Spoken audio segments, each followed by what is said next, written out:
saya kira sampai saat ini saya sebagai Nahdliyin, beberapa kiai Gus dan itu kemarin tuh bertanya, kira-kira kunutnya Pak Prabowo tuh gimana ya? Kami belum pernah lihat tuh.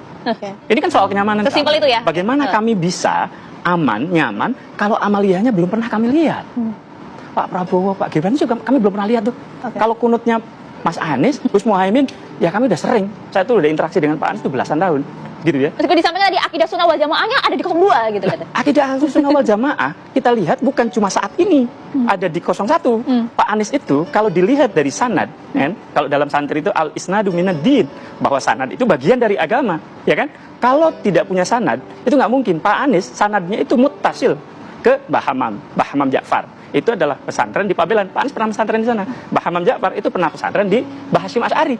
Jadi Pak Anies itu mutasil ke jadi dari sanad dulu ya. Ini dari sisi sanad dulu. Loh, kalau dalam konteks itu ya monggo kita sebagai Nahdliyin mari kita tunjukkan kepada publik kalau memang menyatakan bahwa bagian dari NU kami bukan cuma siap, lebih dari siap. Oke, tapi Pak data Anies dari Amin itu gimana? Data ini 49, lah. Ya. Ini NU tradisi. Kalau data dari tim Amin seperti apa internalnya? Memang itu dulu fokus kita mungkin di dialogin. Kami meyakini bahwa itu memang betul. Nah, sekarang ada 29 berapa tadi? 22, sekian. Itu kan sebagai bahan evaluasi kami untuk menunjukkan. Nah, kami itu Pak Anies ketika di Jakarta, Mbak, itu pemilih NU itu awal-awal itu ada di kisaran 20-an. Ini survei. Terus kemudian akhirnya dibuktikan oleh exit poll yang dilakukan oleh indikator 69%. Artinya apa? Kami terus gerak.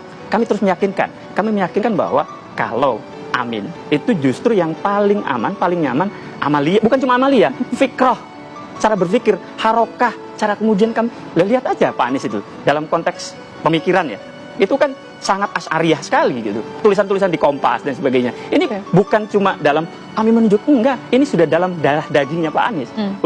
Apalagi Gus Muhaimin. Gus Muhaimin itu bukan cuma muasisnya PKB, tapi cucu dari muasisnya NU. Lahir sebelum, sudah NU sebelum lahir. Oke, dari Pak Susnil nih, tadi sempat diragukan keaswajaan tim Amin. Ya. Saya kira kalau mau meragukan keaswajaan tim Amin, entah ya, mau meragukan siapanya dalam konteks ini, Maulana Khalil As'ad. Jadi gini, satu hal yang kemudian kenapa kami terus bergerak santri di bawah dan semua mau yakinkan semua Nahdliyin bahwa ini adalah pilihan paling tepat, bahwa Amin adalah pilihan yang paling, kalau dalam konteks itu asohu wa arjah, ya, paling sahih dan paling rajih. Itu karena memang di satu sisi kalau yang lain itu kan mungkin ya dalam konteks itu dipersatukan oleh elit. Tetapi kami itu dipersatukan oleh langit.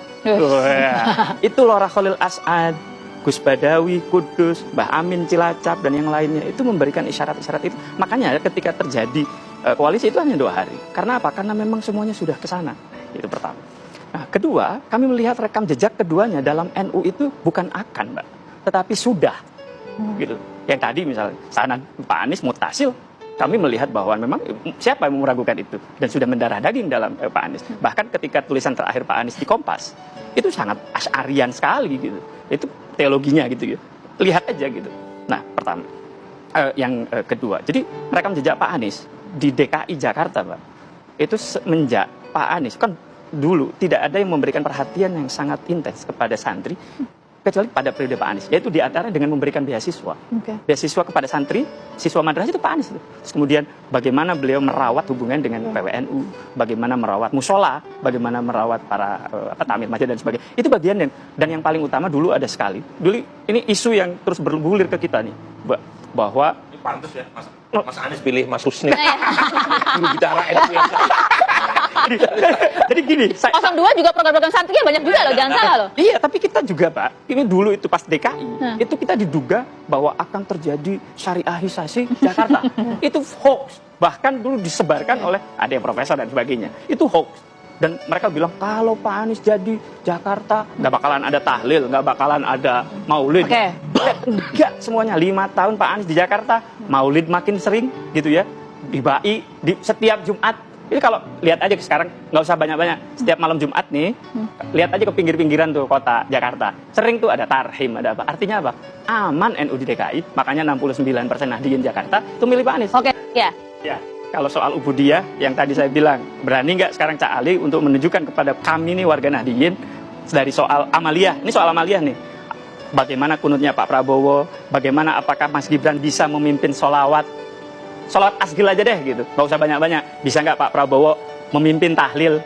Itu aja. Kalau memang betul bahwa soal amaliyah ada di 02. Nggak usah yang lain. Kalau yang lain kita punya posisi yang sama. Bu Khofifah, di kami ada Lora Khalil, di kami ada banyak juga kiai-kiai yang lain. Itu lebih ini. Nah, ini jadi kita juga harus jangan sampai melakukan kias ma'al farik. Kita harus sesuai. Langsung dijawab aja kalau jadi gitu ya. kalau itu antara capres dengan cawapres. Kalau mau mengadu soal mana yang lebih NU, itu malah lebih sah.